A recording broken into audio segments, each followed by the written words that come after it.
Breaking news today, New Jersey Senator Bob Menendez has been found guilty on all 16 federal charges.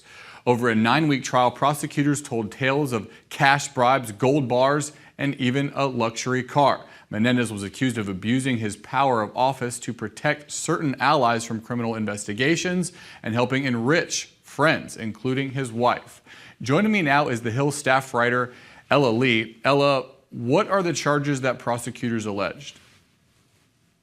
Senator Menendez faced 16 charges. On all of those charges, a jury convicted him. He was accused and found guilty of trading his political clout for lavish bribes, like hundreds of thousands of dollars in cash, gold bars, even a Mercedes-Benz convertible, and other benefits from these New Jersey businessmen who were tried alongside him.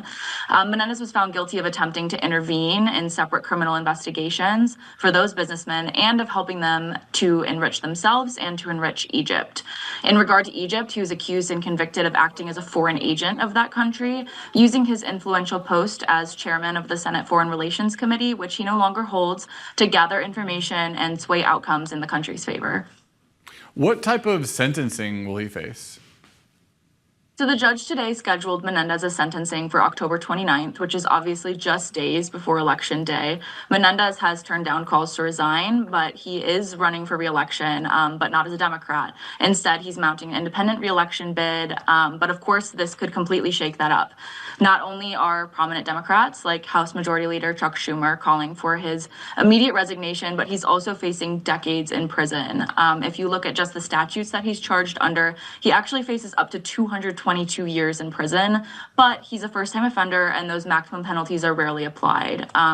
But still, given the wide range of charges that he was convicted of, his sentence will likely not be insignificant. His wife, Nadine Menendez, is also facing similar charges, but the trial has been delayed due to her ongoing breast cancer treatment. Could Menendez's conviction today force her into a plea deal, or will we see this case move forward?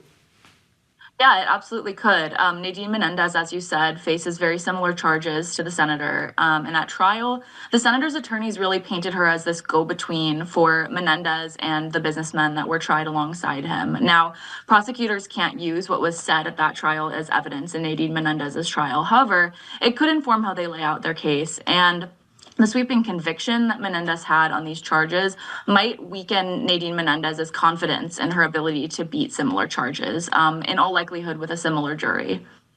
What about the other defendants in this case? So the other two defendants, Will Hanna and Fred Dibes, they were also found guilty on all counts that they faced.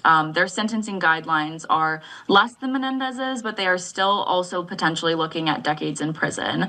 The third businessman who was indicted alongside them, Jose Uribe, he pleaded guilty before the trial began and testified against his co-defendants. At trial, he said that he thought he struck a $250,000 deal with Menendez in 2018 to pressure New Jersey's Attorney General's office into ceasing an investigation into his friends and family. So if Nadine Menendez ends up going to trial, he will also likely testify in her case. But for now, his sentencing is set for October. It's unclear at this point how his participation in the case will impact the sentence that federal prosecutors are seeking. All right. Thank you, Ella Lee.